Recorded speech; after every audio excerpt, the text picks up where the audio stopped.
Ang tahimik na laban ng isang babaeng hindi sinukuan ng buhay.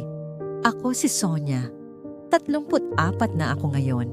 Nurse ako dito sa Calgary, Canada. Pero bago ako nakarating dito, galing ako sa squatter sa Maynila. Mahirap kami. Yung bahay namin, tagpi-tagpi yung yero. Kapag umuulan, timba dito, planggana doon. Maaga akong natutong magmahal kasi akala ko, yun ang takas. Nagka-boyfriend ako nung 16 pa lang ako. Pero pinaghiwalay kami ni nanay. Mag-aral ka muna, sabi niya. Ayokong matulad ka sa akin. Sumunod ako, kahit masakit. Nagkaroon ulit ako ng karelasyon nung college. Akala ko siya na. Pero nahuli ko siyang may kasamang iba. 2 beses din akong nakunan. Hindi ko na nga alam kung dahil ba sa stress, sa pagod kaka-sideline, o sa kakaiyak gabi-gabi. Si nanay, labandera. Si tatay, construction lang. Isang araw, kinausap ako ni tita na nasa Canada. Gusto mo mag-nurse? Ako bahala sa tuition mo. Basta pag nakaalis ka, tulungan mo pamilya mo.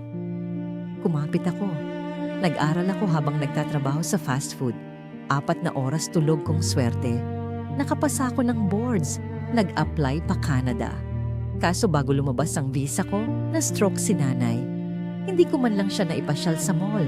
Hindi ko man lang siya naibili ng ref. Dumating ako dito sa Canada na may kabaong akong iniwan sa Pinas. Ngayon, ako ang padre de pamilya. Si tatay nag-aalaga ng mga apo sa bahay na binili ko sa Bulacan. Yung kapatid kong babae, 4 na anak sa iba-ibang lalaki. Walang trabaho. Ako nagpapadala buwan-buwan.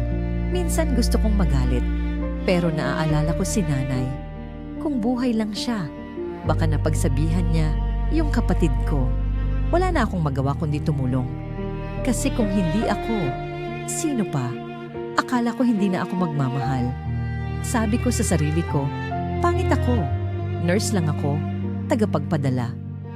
Kaya nung may nanligaw sa akin dito, si Kwame, tagagana, pumayag ako. Tinutulan ako ni tita. Delikado, sabi niya. Pero mabait si Kwame. May trabaho sa oil field. Malaki sweldo. Sabi ko, baka ito na yung pahinga ko. Pero may problema. Sa kama hindi kami nagkakatugma. Maliit ang kanyang alaga kahit siya ay matangkad at nahihirapan ako kasi laging natatanggal. Ako yung tipo na malakas ang pangangailangan pero hindi ko maramdaman. Hindi ko masabi at matanong sa kanya kasi ayokong masaktan siya. Pakiramdam ko makasarili ako kasi pera at future yung habol ko tapos nagrereklamo pa ako. Gabi-gabi, tumitingin ako sa bintana. Naiisip ko si nanay. Nay, tama ba tong ginagawa ko? Pagod na ako mag-alaga ng lahat. Kailan kaya ako aalagaan? Hindi ko pa alam ang sagot. Pero alam ko ito. Nakaalis ako sa squatter. Napagtapos ko sarili ko. Buhay ko ang pamilya ko. Hindi ako pangit. Nasaktan lang ako ng sobra, kaya nakalimutan ko kung paano piliin ang sarili ko.